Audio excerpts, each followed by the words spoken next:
Eu nasci a 22 de outubro de 1942, nesta mesma freguesia de Calheta, embora numa rua que fica aqui sobreposta, e aqui vivi, só saí de cá para fazer serviço militar.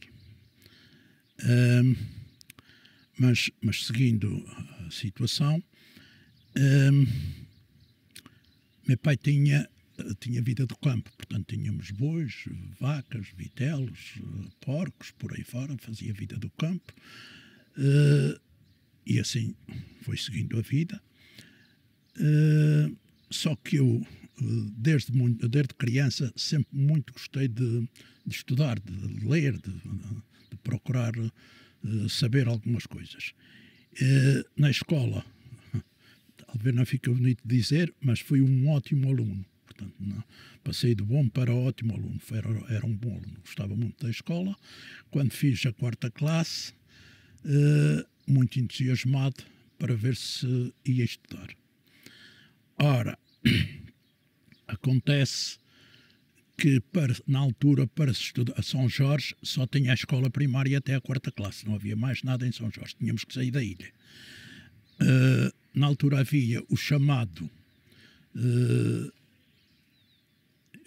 exame de admissão aos liceus, em que já era preciso ir fazer o exame à 3ª, mas podia fazer as aulas com um professor particular em São Jorge, mas depois o exame tinha que ser feito no Liceu de Angra.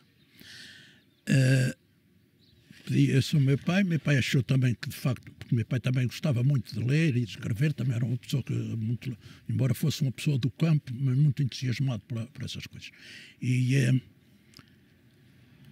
colocou-me numa senhora professora que faleceu até há relativamente pouco tempo, com uma idade muito avançada, a fazer o estudo para depois pagava 70 escudos por mês na altura, que era um bocadinho caro para quem era do campo, para a vida do campo. Fui fazer exame de admissão à 3ª. Meu pai mandou-me acompanhado com um senhor de idade que ia no barco, porque na altura eram os barcos só que faziam de passagem daqui para a 3ª, porque o rapaz com 11 anos por aí, tinha lá um senhor na 3ª conhecido, fui para a casa desse senhor, mandou uma carta, que na altura não havia telemóvel, nem tampouco esse senhor tinha telefone, nem meu pai tinha telefone, portanto, uma carta para depois se me podia receber, podia ter lá em casa. Depois lá fui para a casa desse senhor, fiz o exame e, por estranho que pareça, um aluno externo, fui fazer figura, passo o termo. Passo com 17 valores, aquilo era de 10 a 20, passo com 17, eu já me estava quase a julgar professor, que na altura era um pouco mais que havia de professor, mas já me julgava. Ora, tinha corrido tudo muito bem, venho para casa todo feliz da vida. Se dizer ao pai estudar, o pai não se pronunciava. Foi-se passando, já se ia ali no mês de setembro, ainda tinha um primo que era filho de um tio que era rico, andei a ver se eu convencia a esse tio para esse primo também estudar, porque tinha medo de ir estudar sozinho, tinha medo, passa o termo, mas não estava à vontade, porque a situação da época era muito diferente, a gente era muito fechado, a ilha era muito fechada, a gente não tinha ligações com o exterior, era muito complicado, um miúdo de 10 anos na 3ª, isso era complicado. E depois muito caro, porque tudo era pago. Hoje os alunos que cramam disto, criticam daquilo, mas não fazem a mais pequena ideia o que era quem estudasse naquela época.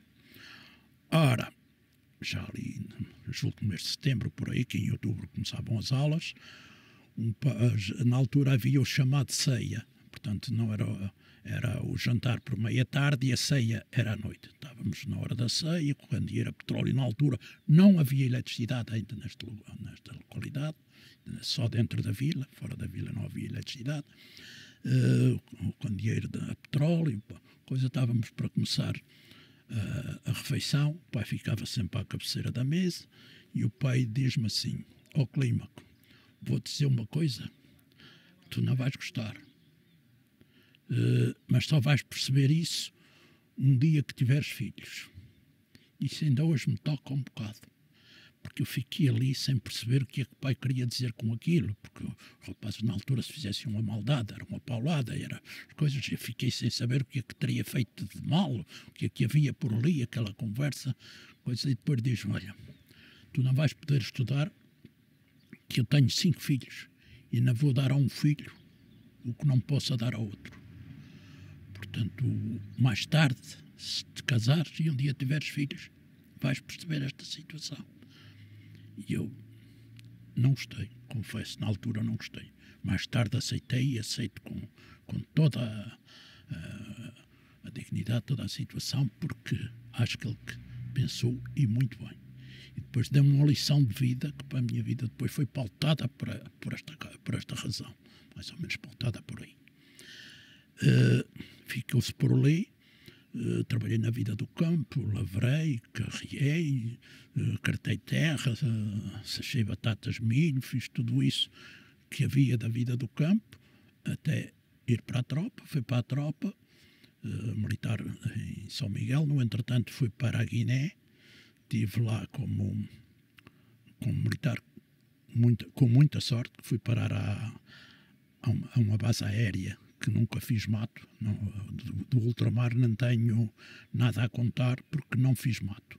Tive tanta sorte que fiquei na base aérea. Desculpe só, em que ano é que foi? Em que ano é que faz a recruta? E depois 63. Estive lá de 63 a 65. Logo à chegada, poucos dias depois, tínhamos um capelão de Continentes, um senhor muito simpático, capitão, mas que queria fazer lá uma correção numa barraca para fazer de capela, e meu pai tinha, além de sua vida do campo, ele era polivalente, tinha uma oficinazinha de carpintaria que fazia umas coisas, e a gente também já pegava na plana, pegava no serrote, já tinha um jeito para fazer assim umas coisinhas, e ele pediu que queria fazer um altar, fazer uns bancos, que se havia ali alguém, e eu ofereci-me, porque enquanto estava ali não andava, portanto, na parte. E lá estive a fazer esses trabalhos cerca de 3 meses. Acabando esses trabalhos,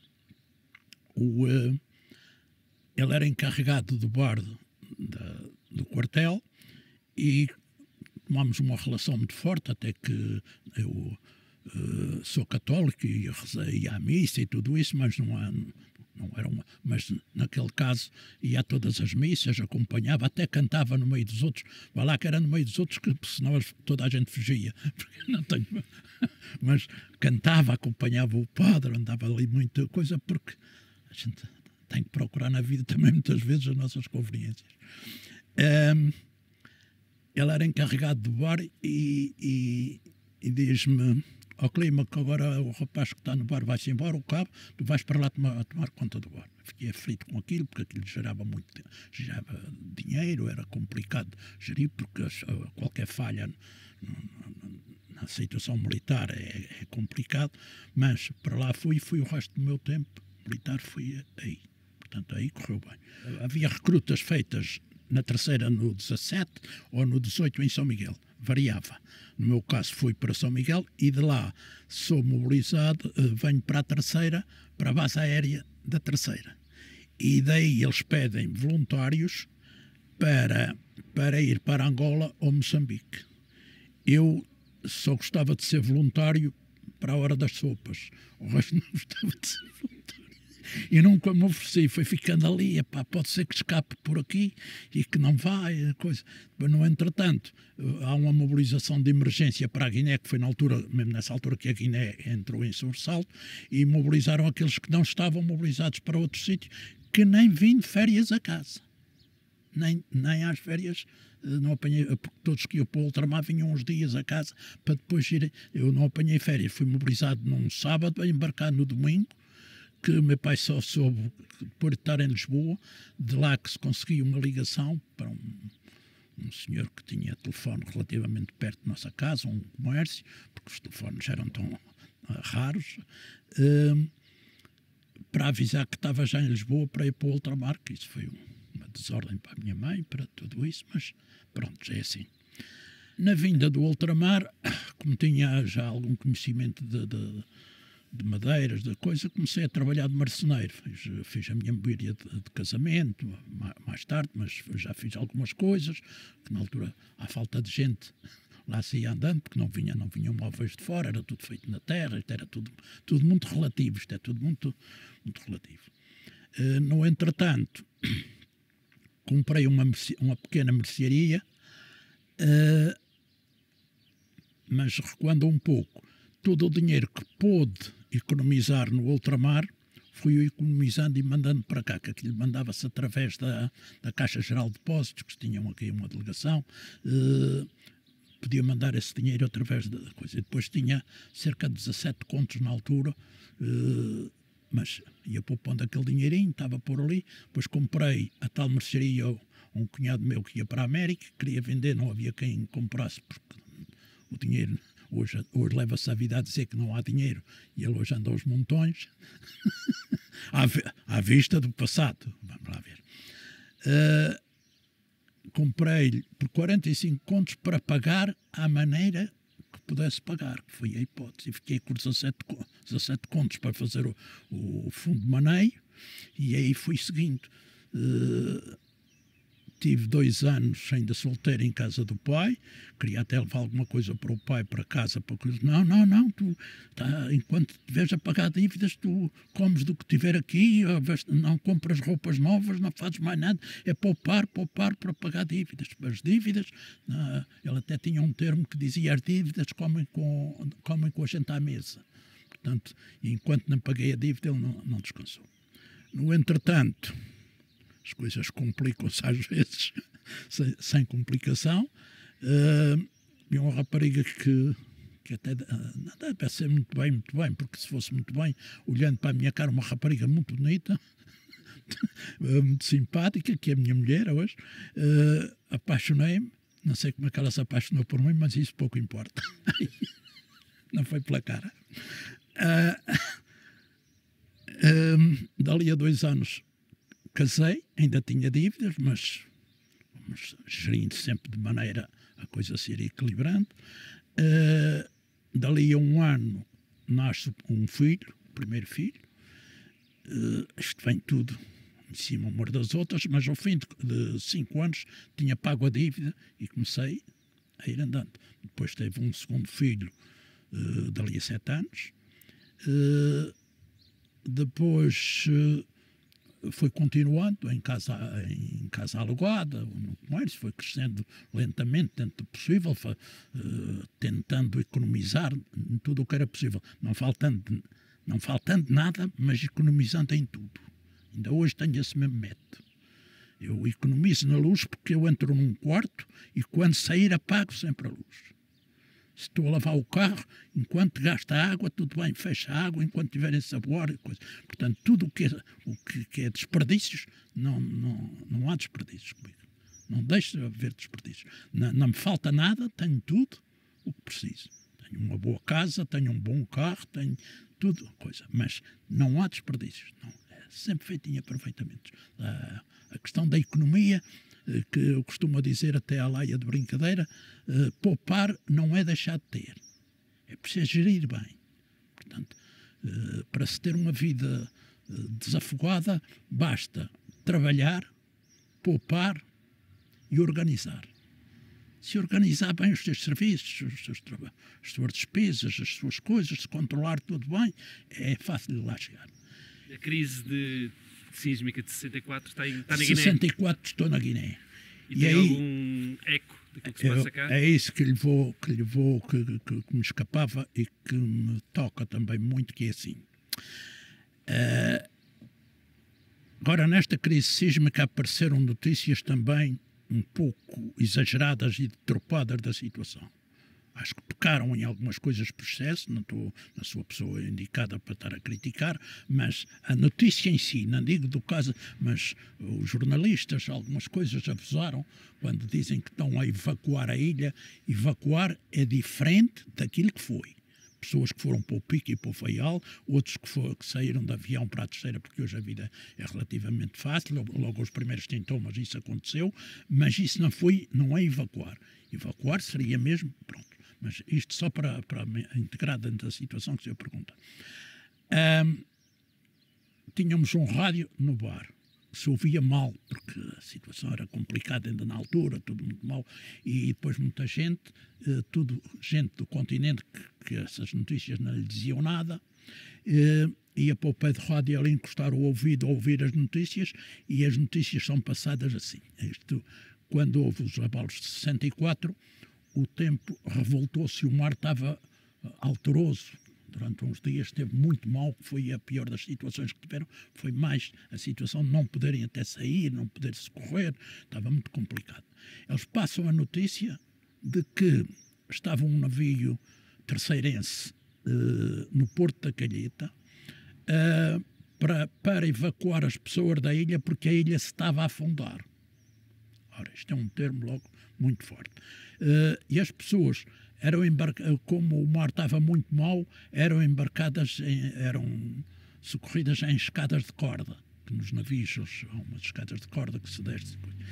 E eu imaginava, meu pai, meus irmãos que conseguiriam salvar-se. Minha mãe era uma pessoa muito frágil, uma pessoa débil, uma pessoa muito, coisa doente, tinha uma bronquite, coisa, e eu vi a minha mãe desaparecer. Portanto, já ali perdia a noção, portanto, já estava com a noção de que não mais tinha mãe. Portanto, isso acabaria aí. E depois ficava a pensar o que hoje as pessoas não pensam, hoje é diferente.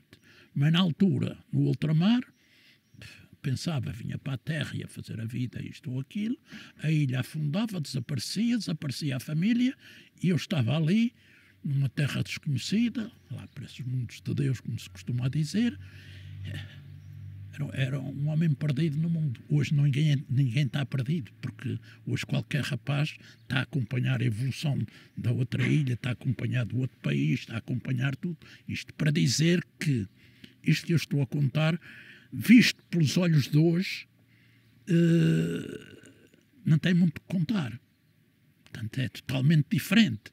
As pessoas não percebem. Eu tento contar isto às vezes, até mesmo aos meus filhos, mas sobretudo aos meus netos, e eles não percebem, e eu percebo que eles não podem perceber. Porque só percebe quem passa por elas.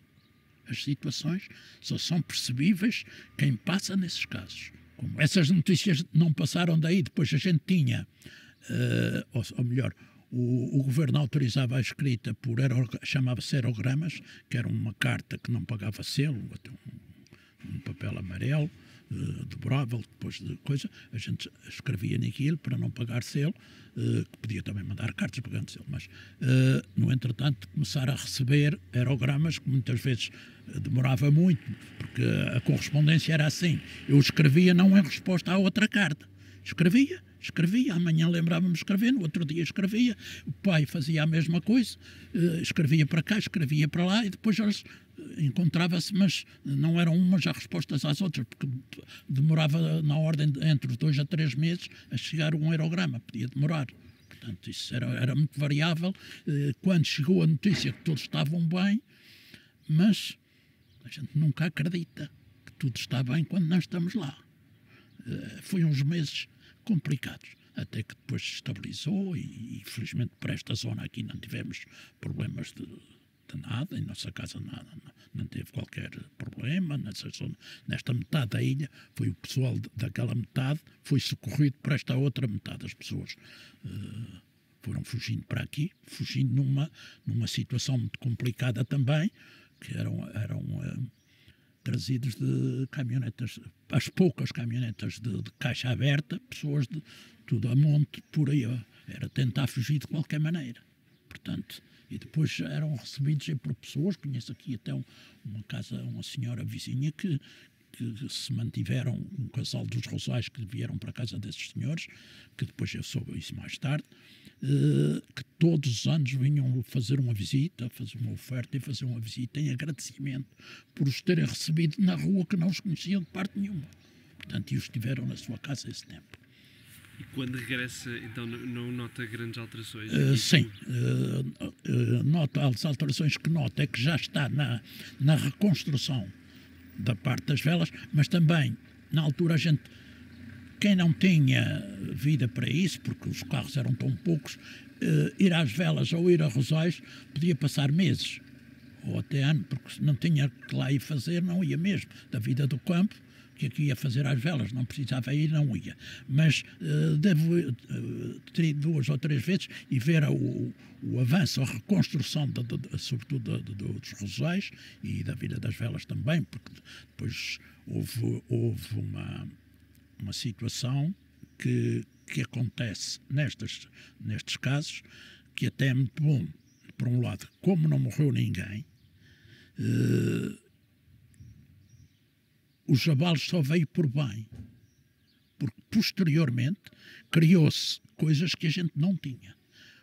Não tínhamos associação de bombeiros, não tínhamos proteção civil, não tínhamos aeroporto, não tínhamos condições nenhumas, e que à volta dessa situação foi aparecendo instalações diferentes, várias coisas que se desenvolveu, as próprias pessoas recuperaram as suas casas, melhoraram-nas, houve toda uma dinâmica, um desenvolver que fez desenvolver aquela parte da ilha, que a gente depois sentia-se que estávamos aquém, depois na aparência, no desenvolver, no tudo isso, que depois viemos dos abalos de 80, cabe-nos a mesma sorte. 64 é de São Jorge, da década de 60, 60, 70 é a maior imigração de São Jorge, sobretudo assim, talvez daquele lado, mas da ilha toda, porque isso depois é aberto a uma certa facilidade na imigração, que é o que acontece mais cedo, em 57,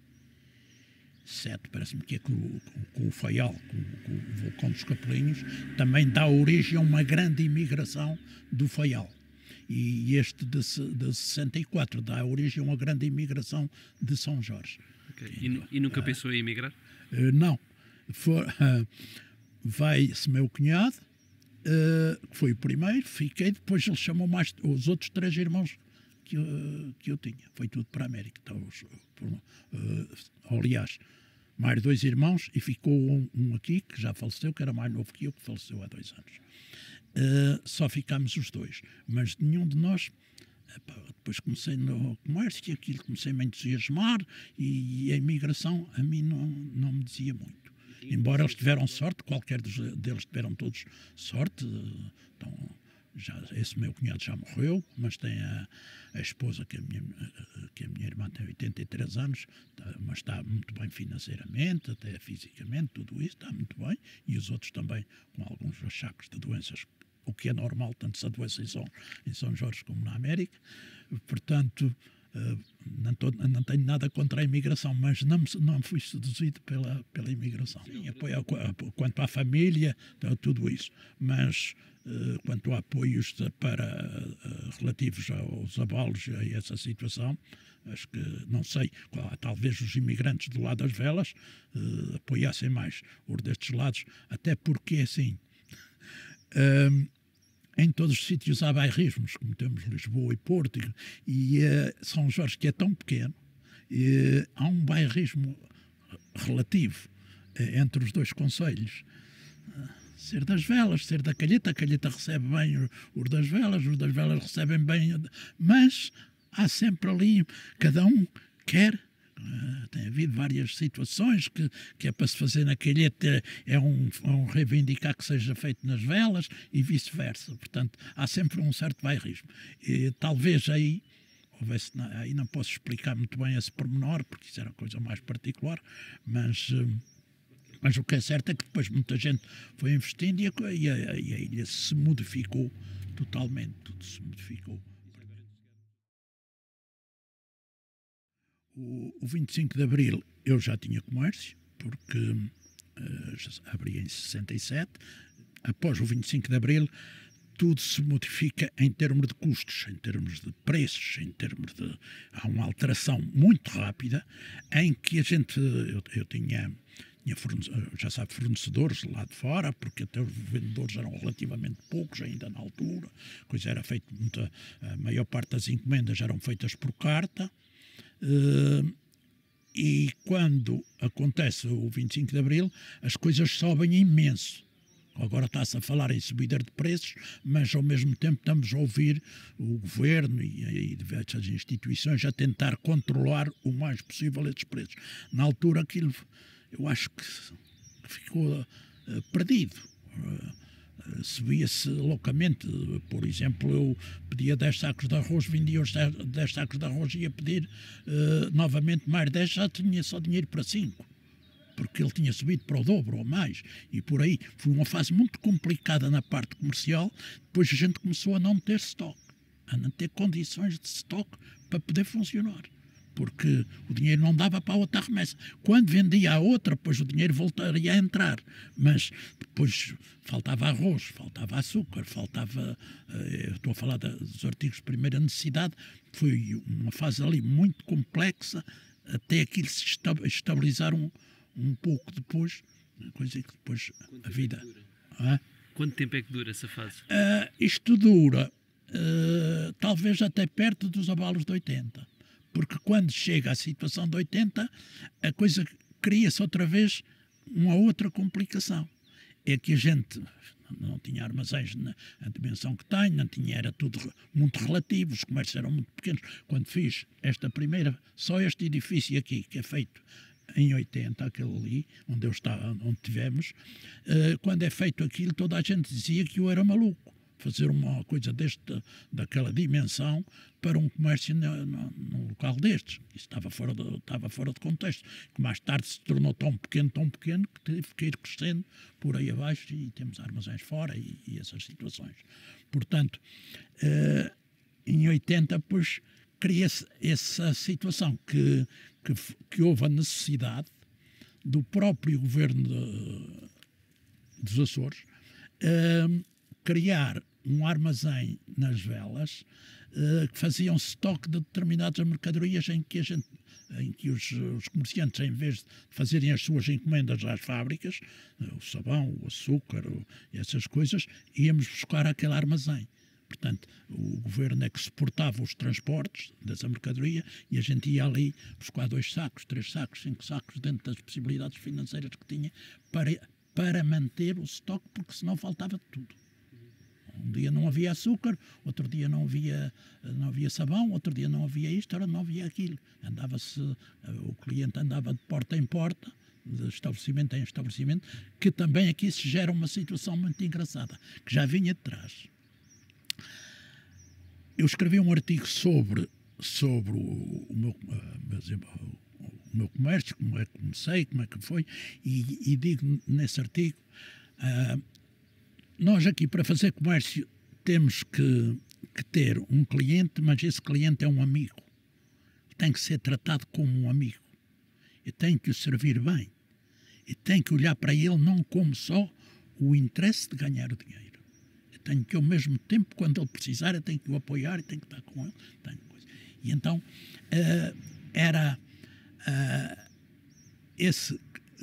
o cliente amigo é que faz com que a gente se vai desenvolvendo depois. Portanto, estarmos bem ligados às próprias pessoas.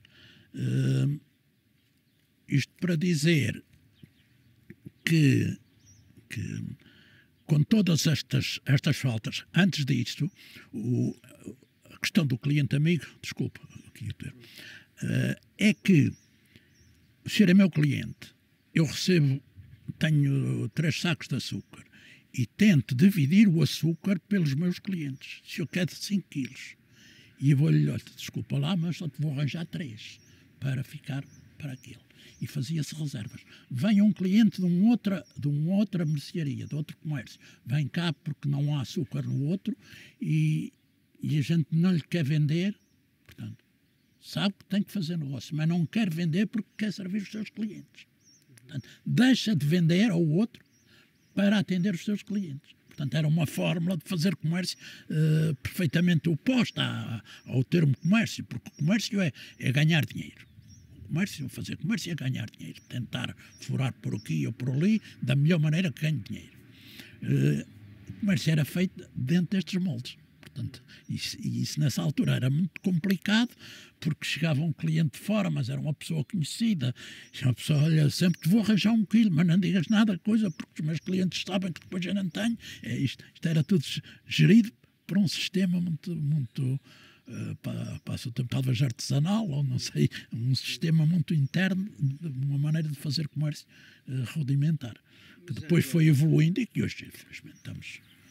Agora, essa parte do fornecimento, além dessa instabilidade que houve no pós-25 de Abril, como é que isso era feito a nível do transporte, das comunicações com o exterior e com a escolha dos fornecedores? Como é que escolhiam os fornecedores? Os fornecedores não havia muito a escolher, porque, vamos lá ver, eu começo por só a parte de retalho, depois comecei por fazer distribuição, armazenista, trabalhar como armazenista. Para trabalhar como armazenista, numa caixa de sabão vem a direção da fábrica. Vou à caixa de sabão, tiro a direção, escrevo, digo coisa. Quero comprar sabão, isto e aquilo, ou açúcar, ou isto ou aquilo. A primeira coisa que hoje não é necessário, hoje tudo está controlado, este termo que vou dizer, que era a primeira coisa que a fábrica vai saber, qual é as minhas condições de pagamento. Ele não me conhece. Isso mesmo seria eu, se eu chegar agora aqui querendo comprar um frigorífico, isto ou aquilo, eu não o conheço, primeiro tenho que saber mais ou menos. Portanto, a primeira coisa dessa fábrica ou desse fornecedor é saber qual é as minhas condições, através de um outro cliente que já seja fornecedor dele, que esse cliente nem sempre dava boas informações, porque não convinha, que tenho de casos desses. Uns que deram boas informações, outros que não deram, os que já estavam antes de mim. Portanto, isso era controlado assim. Hoje é através da banca. A banca depois já há um sistema perfeitamente... A gente faz a encomenda, coisa, depois vai para a internet, pede o que quer e encontra coisas e funciona tudo legal. Na altura não era assim. Era difícil. Mas tinha alguns vendedores que vinham uma vez por ano, por norma, e a gente o resto por carta. Até havia um sistema próprio, umas cartas próprias, já encabeçadas, um bloco de cartas que se comprava, já coisa preparada para a gente só preencher e fazer pedidos de encomendas. Havia as cartas próprias, havia cartas próprias para namorados, havia cartas próprias... Sim, senhor. Portanto, era um sistema total... Para hoje, volto a dizer, ultrapassa tudo, porque são tudo coisas que são totalmente diferentes.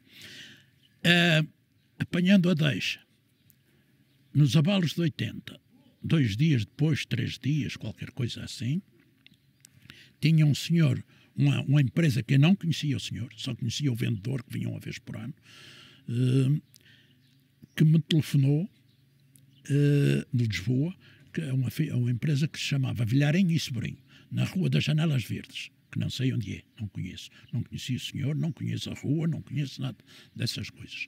Esse senhor telefonou-me e disse-me: senhor, sei o problema que vocês têm aí, o senhor pede a mercadoria que precisar, tudo o que precisar, e há de pagar um dia quando puder. Sirva os seus clientes, sirva essas pessoas. Devia ser um senhor com a capacidade de um coração do tamanho do mundo. Sem me conhecer, mandou toda a mercadoria. Eu tentei controlar e a maneira que foi apagando, porque na altura a gente pagava por prestações, até era um sistema de letras, chamado letras, era um documento que a gente assinava uma letra, pagava a prestação daquela letra, depois a coisa não se pagava, é diferente de hoje a gente faz a transferência e está arrumado, infelizmente a gente hoje temos dinheiro em estoque para fazer pagamentos, é diferente. Mas na altura era aquele sistema, ele só vai pagar conforme puder e peça tudo o que precisar. Mas tente não haver faltas. O senhor abasteça bem a coisa. Então hoje sinto isto como um senhor que gostaria de ter conhecido em vida. Já deve ter morrido há muitos anos, já há muitos anos não trabalhamos com essa empresa. Vilarinho e Sobrinho, a empresa. O nome dele, eu julgo que era esse Vilarinho mesmo, esse seu Vilarinho. Okay. E já agora então as vias de comunicação com o exterior, como é que é? E do fornecimento? O fornecimento, tínhamos 2 navios por mês em São Jorge. Um navio que era o Lima, que vinha a meados de cada mês para o Porto da Calheta. O Carvalho Araújo, que vinha para o Porto das Velas nos últimos dias do mês. Portanto, estavam alternados de 15 dias em 15 dias. Que descarregavam as cargas coisa, passageiros, e carregavam cargas, o queijo, o gado, mas não encostavam, não tinha cais acostados, ficaram a uma distância longe do porto, a uma distância até bastante acentuada, que havia umas lanchas próprias, lanchas abertas, onde carregavam o gado ou carregavam as mercadorias. O gado era içado numa peça que lhe chamavam fundo, que é metido por baixo do animal e depois pendurado no guindaste, e o animal ia vivo, pendurado para dentro do navio, e assim ia para Lisboa. E a mercadoria também partia-se muita coisa, porque não era em contentores, depois quando descarregava batia dentro das lanchas, batia da coisa, chegava muita mercadoria danificada, muito complicado. Era muito, e depois o tempo de espera era muito complicado, porque hoje temos navio todas as semanas, contentores, depois temos estoque mais ou menos regular que não tínhamos naquele tempo, portanto era complicado essas situações. O sismo de 80, partindo do princípio que, volto a dizer o mesmo, foi um bem para o nosso concelho, à parte das 20 pessoas que faleceram na nossa ilha, faleceram 51 na Terceira e 20 em São Jorge. Todos da zona do topo, da ponta da ilha, que é por este lado da ilha. À parte dessas pessoas e de alguns feridos, e até dos idosos que sofreram muito com isso, porque o idoso vê que está inativo, que não consegue desenvolver a sua vida, isso complica-se um bocado, é tudo mal. Quanto ao resto, só veio por bem, mas passa ali uma fase muito complicada, porque, sobretudo, a zona do topo, eu ainda hoje não sei bem como é que aquilo conseguia ser ultrapassado, porque aquilo ficou quase tudo arrasado, porque eram casas muito pobres, só de pedra seca, muitas nem material, eram coisas muito pobres, tudo, e aquilo ficou praticamente arrasado. Não sei até bem como é que eles conseguiram resolver aquela situação. Toda esta situação, e por aqui eu tive alguns problemas, mas uma parte da casa caiu umas paredes, coisa, mas conseguimos viver dentro da casa, no resto da casa, e conseguimos no entretanto reconstruir. Eu financeiramente já estava relativamente capaz de fazer essas reparações e de ir andando. Minha parte ainda foi bem, mas dos outros era complicado, foi complicado, pois o pânico daquela situação. Eu estava fora, aqui a uma distância de 1 quilómetro mais ou menos, com a minha mulher e o filho mais novo, e em casa tinha ficado a avó e o filho mais velho. E quando aquilo acontece, estava lá eu tinha ido visitar uns padrinhos a essa casa, e depois deixei os padrinhos que ficassem na rua em calma, e vir com o carro, que na altura tinha um carrito, um Mini Ima, que é um carrito, era o mais pequenino, o mais baratinho que havia na altura. Era um carro por 51 contos naquele tempo. Veja o que era o preço de um carro, que era muito dinheiro, Pronto. Tive que sair do carro mais de uma vez para rolar pedras para o carro poder passar. E eles, a casa é uma casa de 2 pisos, também de pedra seca na altura, não tinha pilares, não tinha ferro, não tinha nada. Eu imaginava que o que via pelo caminho, que a casa tinha desabado e que não tinha mais filho nem a avó. Portanto, mas estavam na estrada à espera, também tesauridos. Depois fui a correr à casa dos meus sogros, que ficam a outra distância, portanto ficam dentro da vila. Cheguei lá, a casa deles não tinha sofrido grande coisa, felizmente, era uma casa diferente. Deixei-os a tentar acalmá-los e seguir esta situação, e quando chegar vou ao estabelecimento, que na altura ainda era numa casa alugada, vou ao estabelecimento, vejo aquilo, que era garrafa de prateleiros, tinha-se partido, isso era indiferente, já nem sequer se pensava nisso, mas buscar, passou-me logo coisa, foi caixas de pilhas e todas as lanternas que eu tinha, focos, trazer tudo isso para distribuir pelas pessoas. E tínhamos ali um armazém com colchões, vamos buscar os colchões, eu mais um senhor de idade, que metemos lá de baixo a tirar os colchões, e esse senhor tinha aqui uma oficina de carpintaria, estender colchões para as pessoas ficarem ali, e deu-me uma dinâmica mais do que aquilo ainda do que sou, para tentar ajudar tudo o que fosse possível, mais esse senhor, que era um senhor de idade. No outro dia, quando vimos onde nos tínhamos metido, que era também um armazém, uma casa velha que eu tinha alugado, a gente se mete lá de baixo e que as pedras estavam todas assim e não caíram enquanto andámos lá a mexer naquilo. Portanto, e as pessoas, era assim. E depois cada um foi fazendo o GAR, que era o sistema de apoio, que foram apoiando, com empréstimos a juros bonificados, depois foi-se começando. E aí criou-se também uma outra situação. Não mais se construiu sem condições. Portanto, alterou-se logo o sistema. Tínhamos um sistema de construção muito pobre e apoiada no barro. Barro, sabem bem o que é o barro, a gente tinha o barro, então barro mistura um bocadinho de cimento e o barro é viscoso, era fácil de coisa, e com um saco de cimento fazia-se muita coisa, mas pobre, portanto não tinha consistência. Não se utilizava ferro para pilares, nada disso, não existia. Passa a obrigação de todas essas coisas. Primeiro, nas pessoas era problemático, porque aquilo o material não ia segurar. Vem mestres de continente que passam a trabalhar com cimento e areia, mas com maior quantidade de cimento. Isso era um problema, porque era uma despesa muito grande do cimento, porque enquanto a gente não se habitua a uma coisa diferente, isso era muito complicado, até eles aceitarem a nova construção. Isto até era assim. Ia-me ter um projeto, por exemplo, um T3. Não, até o T3 ainda estava certo, mas ia fazer uma casa que tinha mais de 2 quartos de cama, tinha que ter 2 quartos de banho, por obrigação.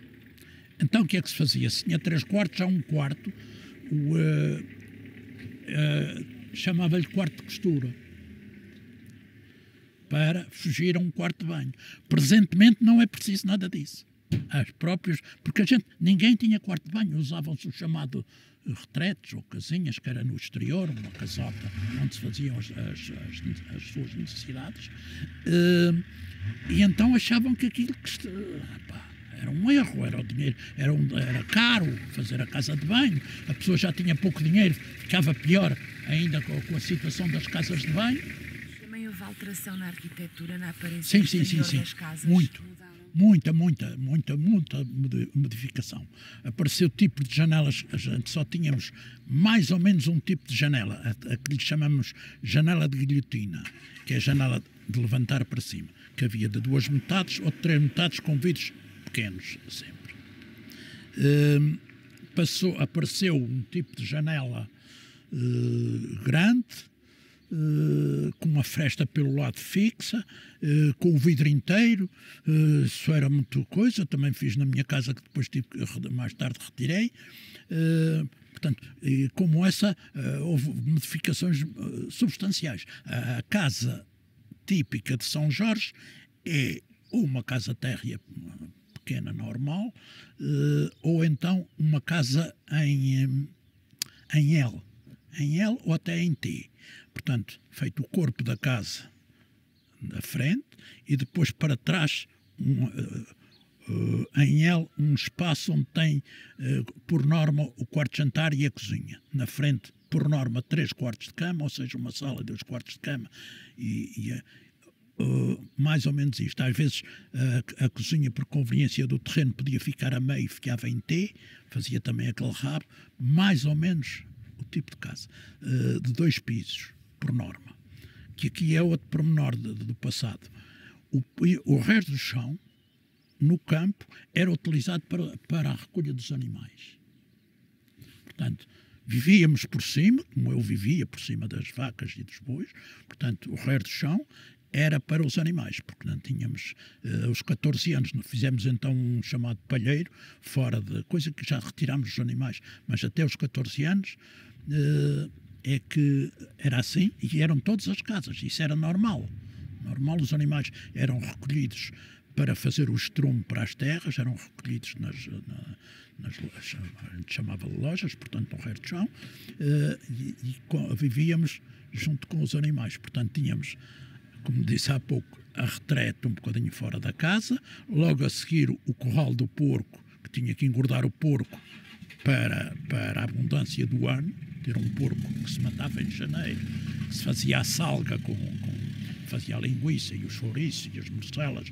Isso era o alimento para se distribuir pelo ano. Hoje vamos ao mercado, compramos tudo, mas na altura nada disso, cada um tinha que...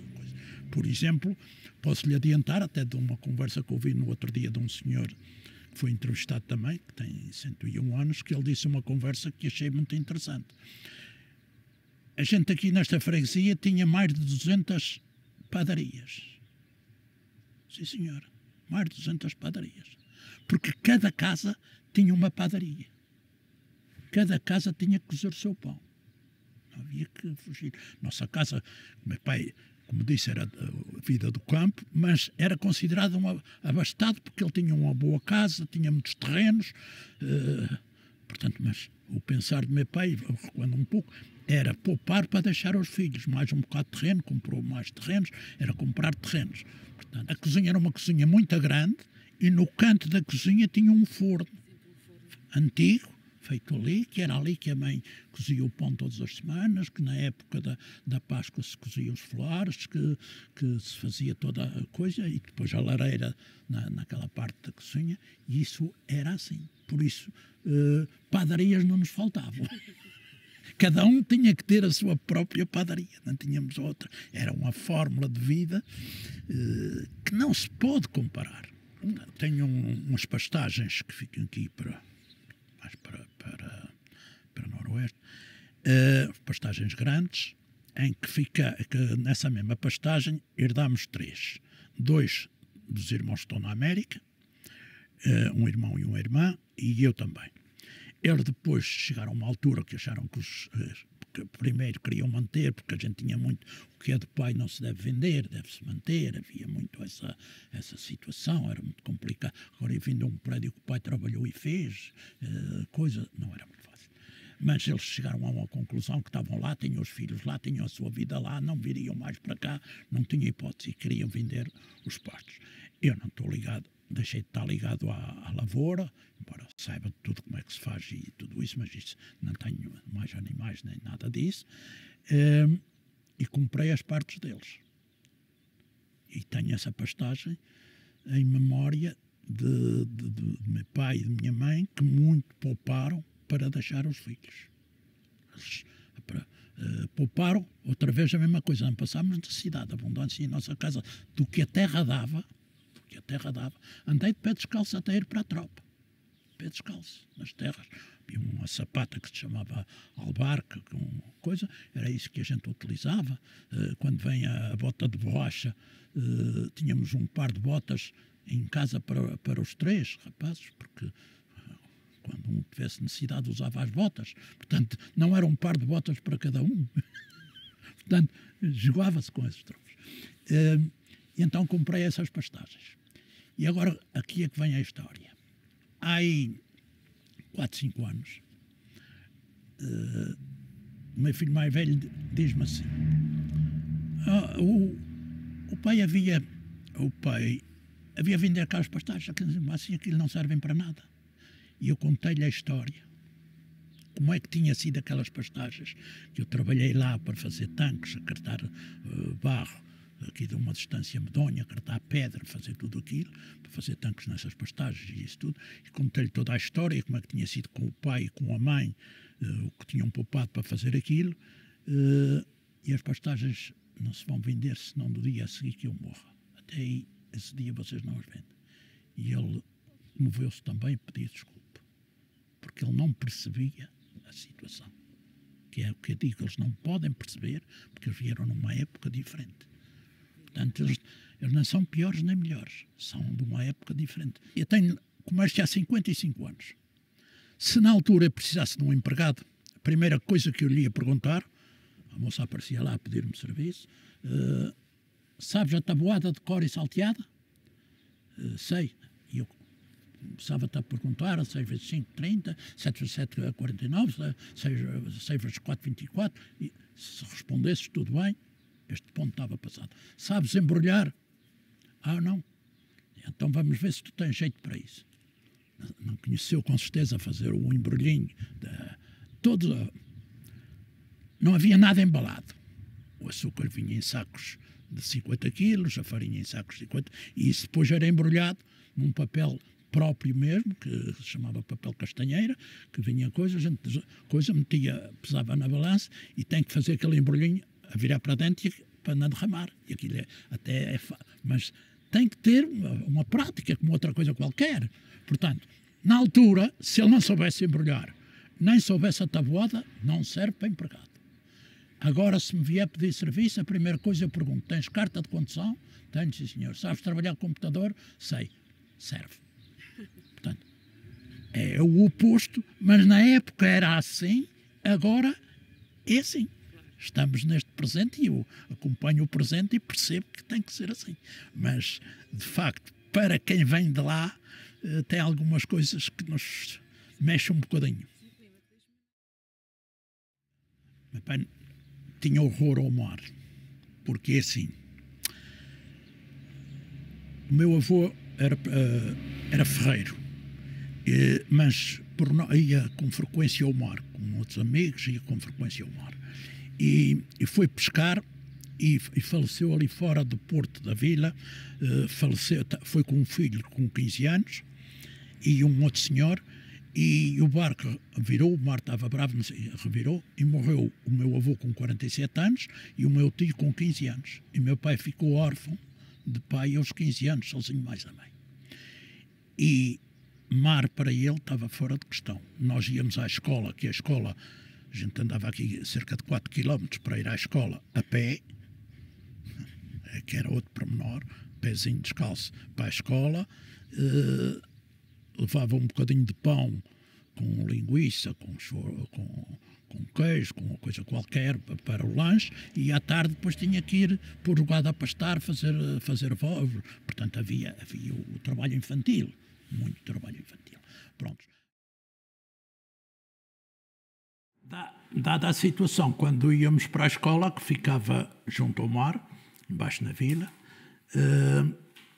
como acabei de dizer, o pai sempre prevenia para a gente não ir para o cais, nem para o calhau, chamamos calhau, portanto, não irmos para o calhau, sempre avisava para a gente não, porque ficou sempre marcado pela situação da morte do pai. No entanto, utilizávamos muito peixe. Na altura havia muito peixe, e havia os vendilhões de peixe que compravam o peixe aos barcos que chegavam da pesca e enchiam, eram cestos, 2 cestos com um pau que usavam cruzado ao ombro, um cesto à frente, outro atrás, cheios de peixe, e vinham para o campo vender e até trocar por coisas do campo, trocar por galinhas, por ovos, por milho, por feijão, porque as pessoas do campo tinham essas coisas, não tinham o peixe. Eles tinham o peixe, que eram pescadores, mas não tinham o milho nem as batatas, coisa. Havia muito a troca. No nosso caso, o pai pagava era sempre em dinheiro, porque estava desafogado nesse sentido, mas comprava muito peixe. E comprava-se algum peixe também para secar, que era escalar e depois salgar para de inverno, para ter peixe seco de inverno, porque nem sempre havia peixe, dependia do tempo, essas situações, porque não tínhamos frigorífico, não tínhamos arcas frigoríficas, portanto, uma senhora, eu às vezes penso nisso, minha mãe, para gerir a alimentação da casa, é complicadíssimo, porque quando é a época do feijão, há feijão para todos os dias. Não se vai comer feijão todos os dias, mas o mais possível. E o feijão chega à época da fava, come-se fava, mas depois não tem. A partir de junho não há mais favas. Até o outro ano, até março do outro ano. Portanto, tem que gerir isto de maneira como depois tinha que gerir toda a parte da salga do porco. Gerir de maneira a que essas carnes, essa linguiça e essas coisas se fossem dividindo para chegar ao fim do ano. Como nossa casa era uma casa abastada, mas estava um porco muito gordo no mês de dezembro, porque também não havia óleo para guisar. Portanto, era tudo com banha. Era do porco que fosse bem gordo, que se tirava a banha para controlar para o ano. Coitados daqueles que não tinham porco, até tem um artigo que eu escrevi sobre isso, sobre a matança de porco. Quem não tinha porco devia ser uma coisa difícil, mas porque a parte do porco tem muitas nuances, há vários alimentos que dali se extrai que se consegue ir tapando o buraco. Era assim. A sua família tinha alguma relação aqui com os Fajãs? Tinha alguma adega, tinha alguma Fajã? Nada relacionado com as Fajãs. As Fajãs, no meu caso, surgem por... Eu publiquei primeiro um livro sobre recordando o passado, que é contando estas histórias, que são 50 histórias diferentes, a matança do porco, a escola no meados do século XX, a saúde naquela época, portanto também um trabalho sobre a saúde, outro sobre a construção, portanto são tudo trabalhos dentro desses géneros, sempre coisas. Depois de escrever esse livro, algumas coisas tive de fazer pesquisas, e depois entusiasmei-me com as Fajãs, que eu conhecia as Fajãs, sabia toda a situação das Fajãs, e entusiasmei-me com as Fajãs. Primeiro comecei por fazer um levantamento quase topográfico das Fajãs. Havia várias coisas, e há várias coisas escritas sobre as Fajãs. Fajã aqui, Fajã ali, mas não havia um ordenamento das Fajãs. E a primeira coisa fiz o ordenamento, começando na ponta dos Rosais, qual é a que fica a seguir sempre à volta. E fui encontrar 76 Fajãs, na altura. Algumas já desabitadas, que já não, porque nem todas eram habitadas. Lá, eram só... As Fajãs têm estas características, têm algumas habitadas e outras só iam lá na época das sementeiras, como a ilha é muito alta e na parte baixa, junto ao mar, se produz melhor e é mais abrigado do tempo, e aí se ia semear a batata, ter as vinhas, o tomate, sei lá, as couves, todas essas coisas, eram nas Fajãs que se cultivavam o que chamamos artigos de cedo, que são semeados mais cedo. E então fiz todo esse levantamento à volta da ilha e encontrei as tais 76 Fajãs. Até foi engraçado que tinha que falar com pessoas de idade, fazer entrevistas, saber entrevistas, não eram bem, mas conversando com pessoas de idade, e havia casos que algumas das que já tinham desaparecido, porque isto já foi depois dos abalos de 80, que uma parte delas desapareceram nessa altura, como não tinham muito interesse, os carreiros ficaram a coisa, começou-se a perder. Alguns diziam que primeiro era uma, o outro ao contrário, aquela era ao contrário, e foi difícil chegar à realidade da coisa. Fui entrevistar várias pessoas, foi uma coisa até muito engraçada, deu muito gozo fazer aquele trabalho, falar com pessoas que não conhecia, uns aqui, outros dali, velhotes, outros novos, coisa para chegar à conclusão. Depois de tudo isso, ter aquele trabalho, comecei a olhar para aquilo, achei que aquilo estava incompleto, tinha que acabar. E tem um artigo sobre as Fajãs na sua globalidade, para que servem, qual é o valor que tiveram, etc, etc. E depois agarrei-me a uma situação que é, há 10 Fajãs que tinham as suas ermidas.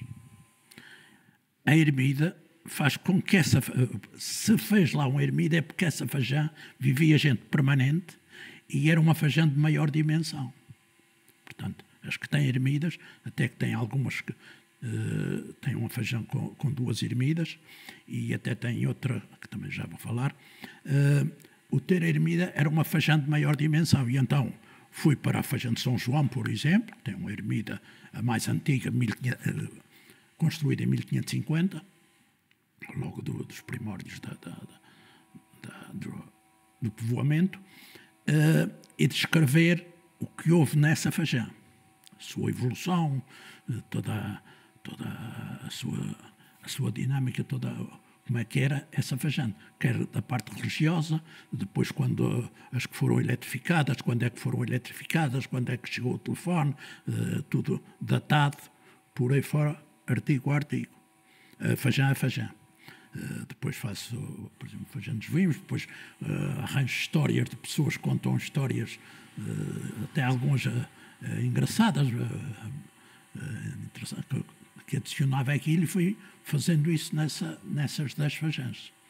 E que depois de fazer as 10 fajãs, ficou uma que tem 5 ermidas, que é a fajã da Queimada, que é onde tem o aeroporto. Mas essa, eu descrevo já numa parte, até digo que é uma fajã diferente, porque ela já não tem características de fajã.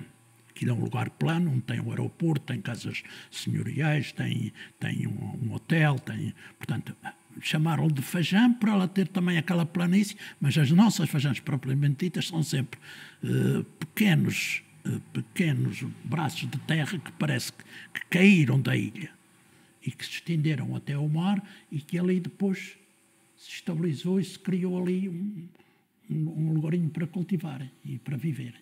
Portanto, essa ficou. E depois eu tenho também um artigo sobre outra fajã, que foi a que fui encontrar de todas elas. Todas as fajãs tiveram uma evolução relativa, que é isso que eu ponho. As fajãs, eu discordo plenamente que a fajã tenha grandes edifícios, que tenha grandes coisas, mas deve ter as condições mínimas, deve ter uma evolução relativa, porque as cidades evoluíram, as vilas evoluíram, as aldeias evoluíram. Porque é que a fajã, porque há quem defende que a fajã devia estar como estava. Se tivesse como estava, não vai lá ninguém depois, porque hoje ninguém quer ir para uma fajã que não tenha eletricidade, que não tenha água corrente, não tenha casa de banho. Minimamente. Pode ser uma casinha pequena, pode ser uma lâmpadazinha da coisa, mas sempre tem que ter as condições mínimas. Na altura não tinham condições mínimas. Dormiam sobre folhas de bananeira secas, fetos secos, coisas assim, e muitas vezes não tinham colchões.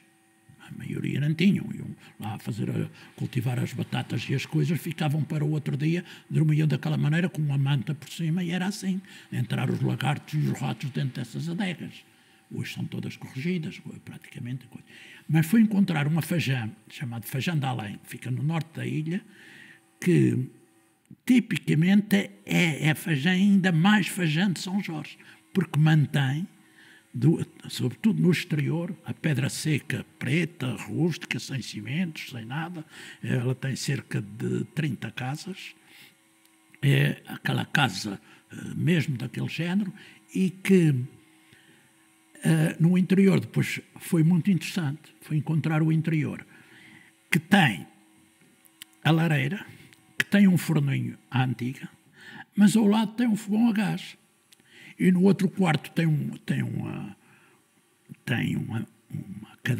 banco que é feito de uma tábua e uns paus a fazer de pés, os paus toscos, sem serem trabalhados.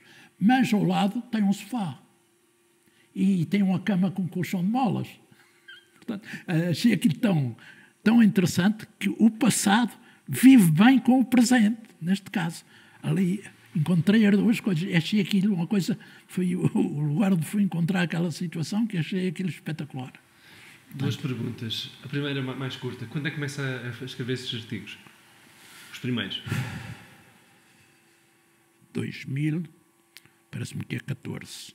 Qual é o valor que as fajãs têm hoje em dia para a ilha? A fajã tem um valor por o outro lado, mais está muito virado para a parte turística. A gente defende São Jorge, logo que falar em São Jorge, atiramos logo com as fajãs, passo o termo, mas mandamos logo a fajã e o nosso queijo, como cartaz turístico da ilha.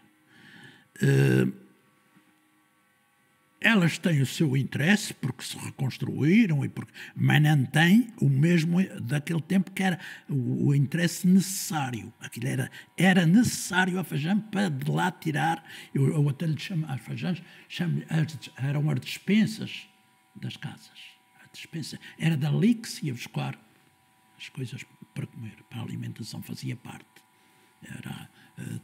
Tínhamos um caso, aliás, que era em todas as Fajãs, mas que era um tipo que chamamos mudas. As mudas, então, é assim. No mês de janeiro, as pessoas do campo, que têm casa na Fajã, que por norma, sobretudo, Topo, Lourais, Nortes, têm casa na parte alta e depois têm a sua adega e o seu terreno na Fajã. Em janeiro vão para a Fajã, levam os animais, que pastam e comem os alimentos que produzem nessas hortas e nessas coisas e ao mesmo tempo estão a produzir os estrumes para depois cultivarem esses terrenos, onde eles começam a semear a batata, podam a vinha, amarram a vinha, cultivam as outras coisas e estão ali, por norma, até o mês de abril, mais ou menos. Em abril voltam para a parte alta. O tempo começa a melhorar, e depois vão lá, de fugida, sachar, mundar, aquilo que têm que fazer, mas os animais já vieram para a parte alta e aquela parte e voltam então com maior dimensão quando se chega à época de vindimas, porque cultivava-se muita vinha, maior dimensão, ficar mais alguns dias ou coisa. Outras que viviam mesmo na Fajã, tem muita gente que foi da Fajã, viveu na Fajã e morreu na Fajã. Temos muitos casos desses. Ou seja, tinha habitantes permanentes. Tinha permanentes. Não todas, mas muitas tinham habitantes permanentes. E um habitante permanente de uma Fajã é uma coisa muito interessante, de um passado. Hoje as pessoas têm uma relação mais normal uns com os outros, porque vai-se à Fajã com frequência, e o fajanense vem costumamos dizer lá fora. Da Fajã diz, vamos lá fora. Portanto, nem que estivesse num outro estado, portanto, eu chego à Fajã, a pessoa pode-me perguntar como é que o tempo está lá fora. O tempo pode estar mau aqui e na Fajã estar bom. Portanto, dada a situação geográfica, pode haver, e então faz-se a pergunta dentro deste género. E o fajanense tinha umas características que hoje, como acabei de dizer, se foi cruzando já está um pouco diferente, mas está em todos os sítios, está no nosso país também a mesma coisa, porque uma pessoa da aldeia pouco sabia de Lisboa e hoje já a maior parte das pessoas da aldeia já vieram a Lisboa, que num passado nunca vieram. Houve fajanenses que nunca vieram à Calheta. Muitos. E agora, um fajanense, a senhora não é conhecida, mas chega à Fajã. E ainda tenho dois senhores que eu conheço muito bem, o Sr. Serafim e o Sr. Agora esqueci-me o outro nome, no entretanto vou dizer, lá está a velhice a trabalhar.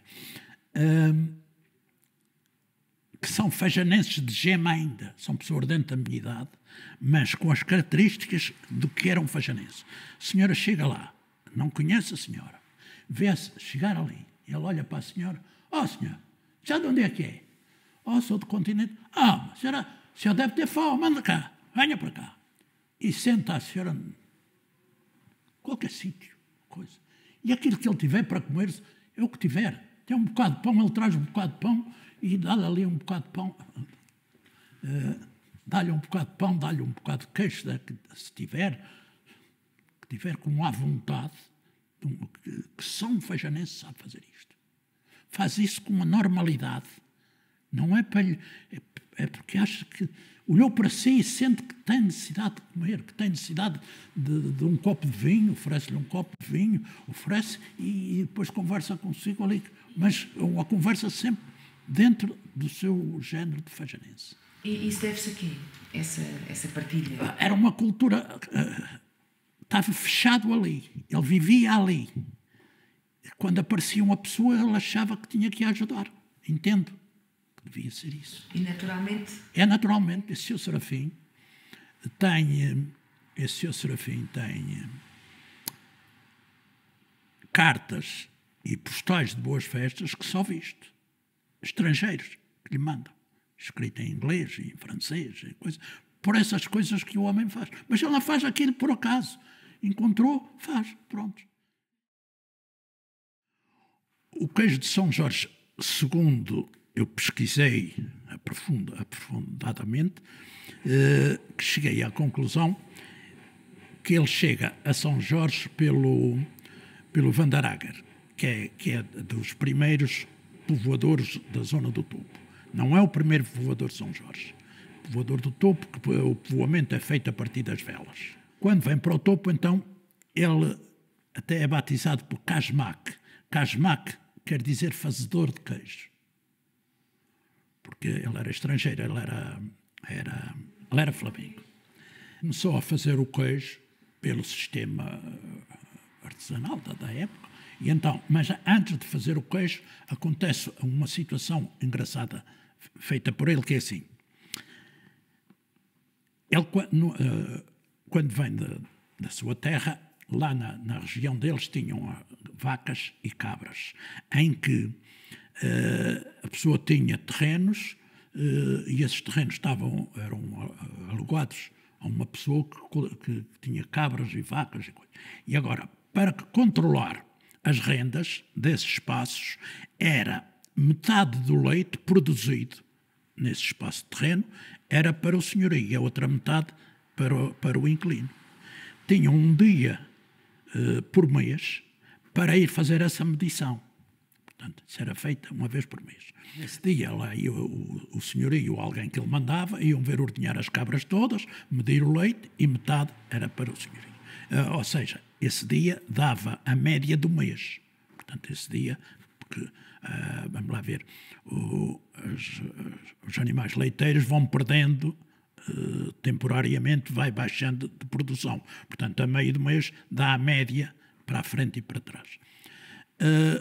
Ora, como o ser humano sempre teve muita velhacaria, passo o termo, começam por, quando era para, marcavam o dia, suponhamos para quinta-feira, para ver a ordenha, na véspera, puxavam mais pelos animais ou até de madrugada, em alguns casos, iam já tirar algum leite para que depois a média ficasse mais baixa. O senhorio começa a descobrir a situação e aquilo não havia hipótese de ser resolvido. Então o que é que o senhorio faz? Marca ao senhor, olha, vamos, quinta-feira estamos lá para medir a coisa. Está certo o senhor para quinta-feira, ele aparece na quarta ou na terça, antes. Quando ele chega com o leite, ele apanhou logo de surpresa e andava o gato e o rato. E então diz Vandarager que em São Jorge ia resolver de outra maneira. Então como é que resolve? Ainda hoje isso é conhecido. O arrendamento das pastagens é arrendado por canadas de leite, que na altura não se usava litros, o litro vem mais tarde, era canadas. Uma canada são 2 litros e 4 decilitros. Ainda se usa a canada, mas relativamente pouco. Mas para os arrendamentos ainda se usa o termo canada, em São Jorge, que é único. Na Ilha São Jorge é a única que faz este sistema de arrendamentos. E então, um espaço de terreno, o indivíduo que é lavrador sabe que um espaço de terreno de 15 alqueires, de terreno bom, dá produção para uma vaca. Essa vaca produzia, na altura, na média de 900 a 1000 canadas de leite. Portanto, a renda seria 450, 500 canadas, que era a metade. E aí não tinham que vigiar ninguém. Estava tudo feito. O leite é vendido para as cooperativas, a cooperativa paga a X preço, são 450 canadas, vezes os dois escudos e qualquer coisa, ou 3 escudos e qualquer coisa, dá a renda, como ainda hoje é. Os pastos que eu tenho ainda é por canadas. As minhas pastagens ainda recebem por canadas. Ele vem para a cooperativa e a cooperativa, eu sei que a cooperativa paga a X coisa, faço a multiplicação pelas canadas e já sei qual é a renda antes dele vir pagar. Portanto, era feito esse sistema. É aí que começa. Mas depois temos o queijo caseiro propriamente dito, em que se faz o queijo que chamamos queijo fresco, que era feito tudo artesanal. Para começar precisa o coalho. O coalho é feito a partir de um cabrito. Uma cabra nasce um cabrito, dá uma mamada a esse cabrito o mais possível, da cabra. Quando acaba a mamada, mata o cabrito, apanha o bucho, ata-o e mete o bucho dentro de uma tigela com vinagre durante 15 dias. Portanto, como é que se chama? A fermentação do leite com o vinagre provoca o coalho. Isso depois guarda numa garrafa, depois fazia o queijinho, pessoas, quando não fosse nas cooperativas ou nas fábricas, em casa faziam queijo para uso caseiro, faz o queijinho, já sabe, para 1 litro de leite ou para um bocadinho de leite, já sabe a olho, deita um pinguinho de coalho e aí faz o queijo. Depois já tem os cinchos, chama-se cincho, a peça que faz o formato do queijo. Na altura, esses caseiros eram feitos com uma planta que eu julgo que o nome dela é espadana. Aqui chamam corriola, chamam filhaça, que é uma planta que é assim. E eles coziam aqui com uma linha e fazia de cincho da folha de uma planta. É que fazia o cincho para fazer o queijinho. Portanto, isso começa aí nessa situação. Ainda se lembra disso? Sim. Nossa casa era assim. Sim, do coalho também. Sim. Há 50 anos havia. Há 50 já. Sim. Mas há 70 anos, que tinha 10 anos, sim, a mãe fazia o queijo, fazia o coalho, fazia estas. Isso era assim. Portanto, a gente tinha todo um sistema caseiro, desde, como digo, os cinchos do coalho e estas coisas todas. Depois tinha uma peça que se chamava francela, era onde se punha a escorrer o queijo, com uma certa inclinação, estava vedada para escorrer o soro que sai do queijo, essas coisinhas todas. Okay. E o chamado queijo de São Jorge? O queijo de São Jorge evolui a partir do queijo do Flamengo, que é sempre um tipo de queijo Flamengo, só que quando passa a haver a exportação do queijo, cria-se uma certa complicação, porque o nosso queijo tipo Flamengo era um queijo chamado pasta mole, que é mais mole, macio. O queijo até abate, sempre quando se faz, e fica muito mole. Para a exportação era muito complicado. E depois há um senhor que estudou agronomia, que agora também não sei o nome, mas que existe no folheto, que estuda essa situação e que traz essa situação de fora e passa a fazer o queijo de pasta dura, por um sistema diferente, porque depois dá uma temperatura temperatura no leite, para ele atingir uma determinada temperatura, para ele depois fica diferente, ficar mais duro. E é a partir daí que depois nasce o queijo de São Jorge. Mas o queijo de São Jorge tem uma característica que é assim, tivemos 9 cooperativas, que no dito livrinho fala disso. 9 cooperativas, ou quase cada freguesia tinha uma cooperativa, que se vendia o leite para ali, começa-se, depois é pago consoante a melhor situação da cooperativa, se a cooperativa tentava fazer menores despesas e vender melhor, pagava mais. No outro ano da freguesia ao lado até vinha trazer o leite aqui, e depois no outro ano acontecia o contrário. Havia também esta situação. A necessidade da exportação deve aparecer em 1900, por aí, a partir de pouco de 1900, até tem a data no livrinho, mas de cor agora também não preciso da data. Depois faz as cooperativas fazem a exportação de queijo exportado em grades de madeira, é metido um queijo, depois um fundo de madeira, outra coisa que se fazia a exportação primeiro para as ilhas, depois para o continente e depois sobretudo para a América, para o mercado da saudade, que é onde se fez a maior exportação de queijo. As cooperativas quando é que aparecem? As cooperativas, a primeira cooperativa, é engraçado, a primeira cooperativa de laticínios do nosso país é em São Jorge, Cooperativa da Beira. A data também escapa-se, está escrito, eu fiz a pesquisa, está escrito, mas não me lembro bem, 1932, parece-me, por aí. Que antes já havia, então, fabricos caseiros que fabricavam queijo para vender, já havia, mas que se organiza a parte de cooperativas, parte daí. Depois foi a das manadas, foi por aí fora, depois desapareceram, hoje temos 3 cooperativas. Visitas a 3 cooperativas de outra dimensão, de outra forma. Então, a produção de leite em São Jorge acontece assim. preparam as vacas para fazerem as parições sempre no mês de março ou abril. Portanto, o nosso queijo é feito sempre com leites, como é que é dizer, da mesma época. Porque uma vaca que tem parição há 4, 5 meses, o leite já é mais maduro, é diferente. Portanto, vai ficando com outras características. E então, o leite é feito quase só, ou a maioria, com leite com as mesmas características, mês a mês. Portanto, vai sendo feito assim. Tanto que abriam as fábricas em abril, as cooperativas, abriam em abril e fechavam em novembro. Em novembro, dia 1 de novembro, desapareciam as cooperativas. A partir daí, as pessoas faziam queijo o resto, que ainda, algumas vacas que ainda tinham alguma produção, faziam queijo em casa, então, os próprios particulares faziam. Até também aqui uma coisa engraçada. Se eu tinha vacas, eu tinha 3, 4 vacas, porque na altura não eram grandes rebanhos, e a partir daí, para estar a fazer um queijinho assim e a outra um queijinho assim, esta semana a senhora que fazia o queijo. Eu ia lá levar o leite de manhã quando fazia a ordenha, a senhora também ia levar, marcava quantas canadas tinha, quantas tinha, por aí abaixo.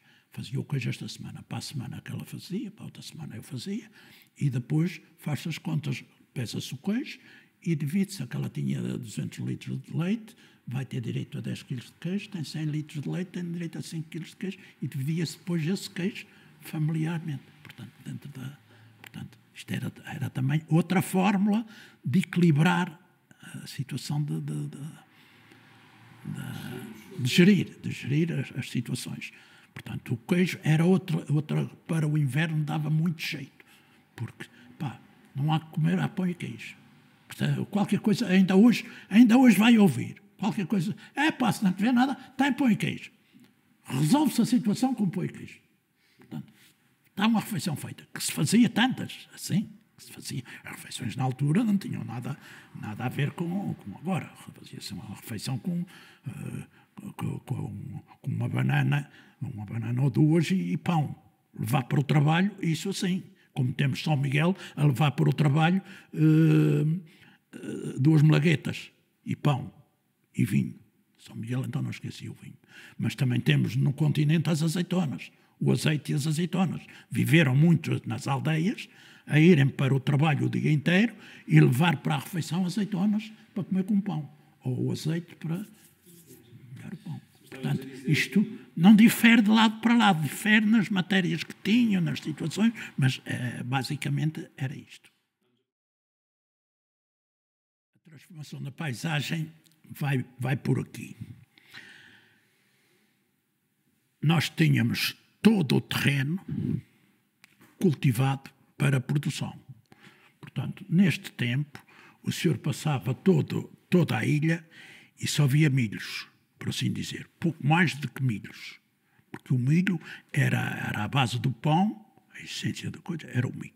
Tinha umas hortas mas já terrenos mais pequenos, hortas para ter o feijão, para ter a batata, para ter algumas coisas que tinha cultivado parte na feijão, mas também cultivava algum assim, mas a maioria era o milho. E depois, que de uma certa altura para cima, da parte mais alta da ilha, a pastagem. As vacas eles semeavam todas estas terras na época de inverno, os terrenos que eram para milhos. Na época de inverno não havia produção de milho. O milho é sempre semeado no mês de abril, maio, para apanhar no mês de outubro. O trigo é que ainda se semeava algum trigo, mas já há pouco então. É semeado em janeiro e é colhido em julho. De inverno então eram semeadas ervas de forragem que os animais vinham, traziam-nos das pastagens. Havia uma planta que se chamava erva da casta, a outra era trevo, luzerna, semeavam os cerrados com isso e depois traziam as vacas no mês de abril a comer essas coisas, até acorrentados por uma pata, e iam mudando aos lotes para ir comendo essa coisa. E depois já que era semeado o milho. E quando isso acabava, eles iam... Então, isto era, enquanto vinham os gados fazer alimentar-se nesta parte baixa, dava folga para a pastagem crescer, melhorar a pastagem, porque dava-lhe a folga para a erva, e depois então é que iam para as pastagens, depois iam-se ordenhar às pastagens. Trazer o leite às costas, muitos ou num burro, alguns tinham um burro, quando tinha 4, 5 vacas, por norma trazia o leite às costas só por essas canadas abaixo, até à cooperativa, e quando tinha um burrinho já era muito bom, A alteração foi substancial, porque desaparece esta imagem. Olha para esses terrenos, vai ver aqui ou ali um cerrado de milho que é para forragem para os animais, não é para produzir milho. O resto está tudo de pastagem. Mesmo aqui na partes baixas está tudo de pastagem. Cultivam-se pequenas hortas, mas poucas. Pouco. A maioria é importado. Importamos a maior parte do que a terra pode dar. Tínhamos outro caso também que alterou bastante a pastagem, que é o caso das lenhas. Não tínhamos gás, era só lenha. Um indivíduo roubar um pau de lenha,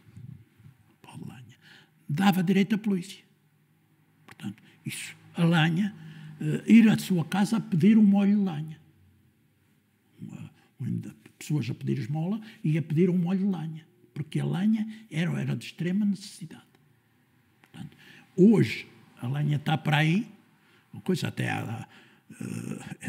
não estou contra de maneira nenhuma, portanto a proteção do cedro e de outras árvores que temos, do louro e de outros assim, não é preciso protegê-las. Não há razão nenhuma para a proteção, porque ela não é preciso para nada. O cedro de moto, que é uma planta endémica, uma planta até que era de grande valor, porque da qualidade da madeira, mas que ela tinha diversas utilidades, desde fazer janelas, fazer portas, até tinha um trabalho sobre a igreja de São Mateus da Ursulina, sobre todo o cedro que foi lá utilizado.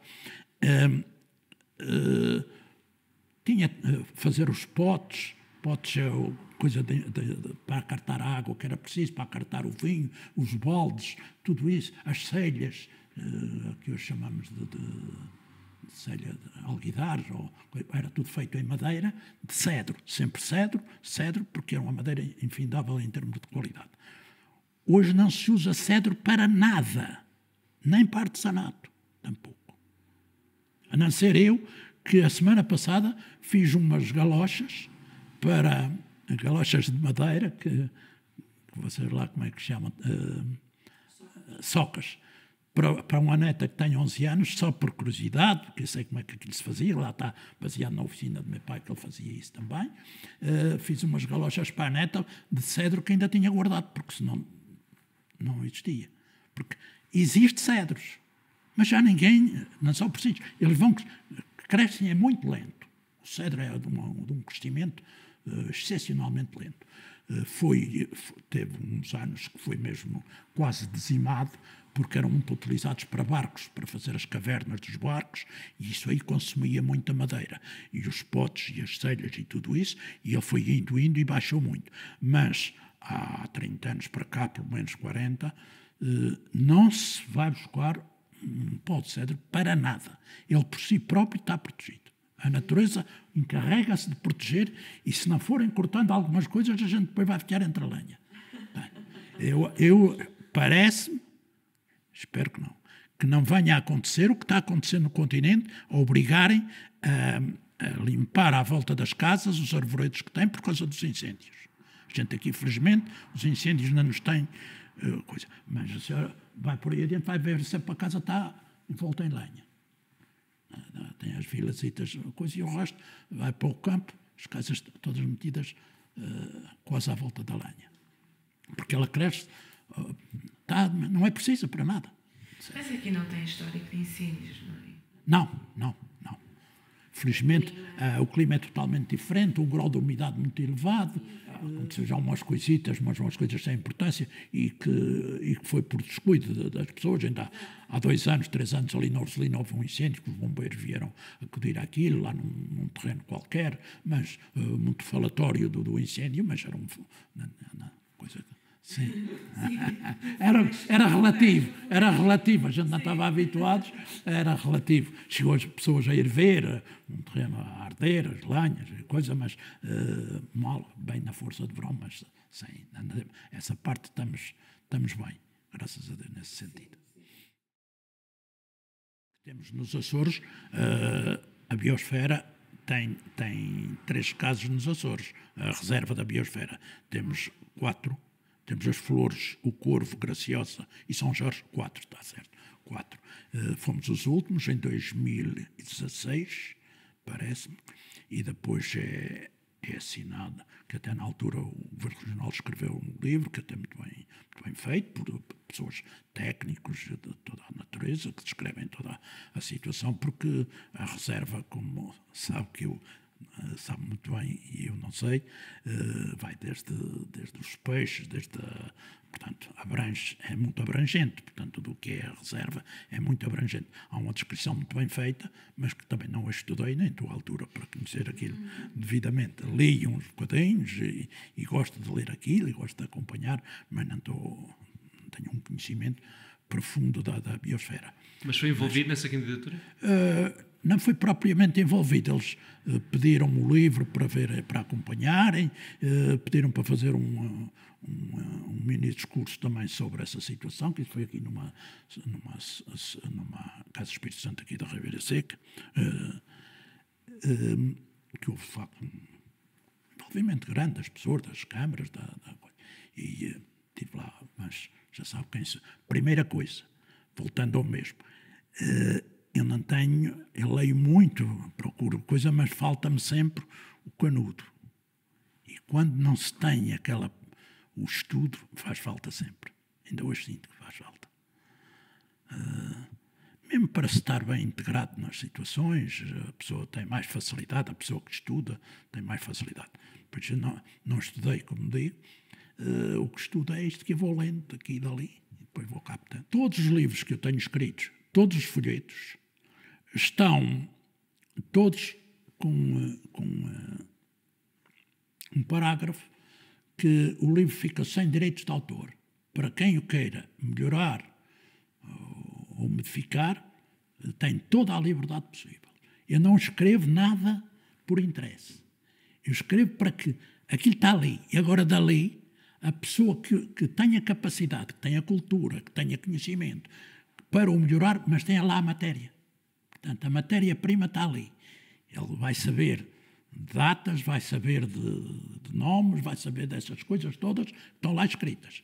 E agora dali ele pode extrair e fazer um rico trabalho. Eu escrevi agora um 3º livro, que é sobre as festas do Espírito Santo na nossa ilha. Até neste caso, no nosso concelho, porque estou a fazer um 2º volume para o Conselho das Velas, porque as festas do Espírito Santo é outra vez a mesma coisa. Como as Fajãs. Tem diferenças de umas para as outras substanciais. Isto é tão pequeno, mas as festas do Espírito Santo, que já deve ter ouvido falar das nossas festas, tem festas na Calheta, tem uma fórmula organizativa, tem uma fórmula... No fundo vai tudo mais ou menos, no final vai dar o mesmo. É dar, oferecer. Portanto, dar sopas, encher um salão com 500 pessoas, sopas, carne, arroz doce, etc. Tudo dado. Já não paga nada. Portanto, mas a forma de se arranjar fundos para isso, a Calheta tem estatutos, a Ribeira Seca já não tem estatutos, mas tem um sistema diferente, a outra tem outro, e eu depois fui descrever de cada lugar, as diferenças são substanciais, são brutais. Como as Fajãs também, vai ler a Fajã dos Vimes, a seguir vai ler a Caldeira de Santo Cristo, elas estão perfeitamente modificadas. São ambas Fajãs, mas bastante diferenciadas. Que valor é que acha que esta classificação da Reserva da Biosfera de São Jorge pode ter para a ilha, em termos de preservação da natureza? Eu acho que se fosse bem aproveitada, porque não sei se já é, bem aproveitada, dentro dos termos, para se controlar determinadas situações. Portanto, a reserva, com certeza, que dá direitos a entidades a controlar coisas que se possam fazer que estejam fora do contexto. Eu discordo plenamente que se vá fazer, como já disse há pouco, numa Fajã, um edifício Magaloma, uma coisa fora da coisa. Que se faça relativo à Fajã, mas que ela tenha a sua evolução, mas que seja controlado por esses sistemas. E acho que esse controle, seja numa matéria, seja noutra, que a reserva deve obrigar a controlar determinadas situações. sei lá, até, não sei se até nas pescas, se até nisto, porque temos peixes quase a desaparecer que se calhar têm necessidade de serem protegidos, se é a reserva que lhe cabe esses direitos, se é alguém que tem esses direitos, por isso falar aí eu não tenho muito a capacidade, não dou a altura de escrever, mas eu acho que tudo o que seja controlar, reservar e manter, bem, porque a gente é preciso a evolução, mas ao mesmo tempo não deixar perder os nossos costumes, os nossos usos, uma série de coisas que eu julgo que deve ser a reserva que vai manter essa situação, levar-nos nesse caminho. O que é que significa para si viver em São Jorge? Aí significa aquilo que escrevo num dos artigos de um dos livros. Eu nasci em São Jorge, vivi em São Jorge e quero morrer em São Jorge. Para mim, não posso dizer isso porque nem gosto, ninguém quando ouve dizer que a minha terra é a mais linda do mundo. Não, diga, é uma das mais lindas do mundo. Uma das mais lindas. Mas nunca vá dizer é a mais linda. Eu não vou dizer que a minha mulher é a mais linda do mundo. Vou dizer é uma das mais lindas, porque senão ela fica zangada. Mas São Jorge dá-me o suficiente. O suficiente. Portanto, vivo bem com toda a gente, gosto da característica da ilha, embora se possa dizer que onde é São Jorge e Madeira são duas ilhas que são bonitas por serem feias. A sua brutalidade, a Madeira e São Jorge são ilhas brutas, os rochedos, as fajãs, as coisas. A Madeira é a mesma coisa, e são bonitas, não tem planícies bonitas, não tem, mas tem outro lado da questão. E eu gosto deste assim. E como jorgense, defendo uma causa que é, eu me disse que estou a fazer 80 anos, tenho 55 anos de comércio, que não é fácil ligar com um público, com um público da ilha toda, quando faz distribuições da ilha toda, temos várias frentes, e trabalhamos na ilha toda, e de vez em quando há conflitos, que é preciso resolvê-los. Não ficou um conflito para resolver, e não estou mal com uma única pessoa. Há 2 ou 3 que devia ter ficado, que eles não me pagaram, mas também foram poucos, não é por aí. Portanto, quero morrer em São Jorge sem estar mal com ninguém. Portanto, estar bem com toda a gente. Agora os filhos já é que estão à frente disso, eu passei-lhe a coisa, venho para aí todos os dias passar o tempo, pronto. Nunca despedi um empregado, nem nunca o empregado me pedia aumento de ordenado. Chega ao fim do ano, conforme as coisas corriam, e eles faziam todas as diligências para ver se no outro ano melhorava a situação. Funciona plenamente. Os meus filhos não são bons nem maus, mas são o suficientemente bons para fazer o que estão a fazer, porque eles começaram de pequenos ali e foram aprendendo a lidar com estas situações. Já tenho um neto com 29 anos, dou-lhe as mesmas lições. Estar bem com as pessoas, atendê-los bem, servir bem, e esta coisa. É empregado, tem um problema, vamos resolver essa situação. Vamos viver todos. Coisa. Por isso, quero viver em São Jorge desta maneira, porque se eu for para outro sítio não posso viver assim. Eu tenho que passar por uma pessoa e tenho que lhe dar a mão, tenho que lhe dizer adeus, tenho que cumprimentar, tenho que coisa, porque a gente conhece as pessoas, pronto, é assim.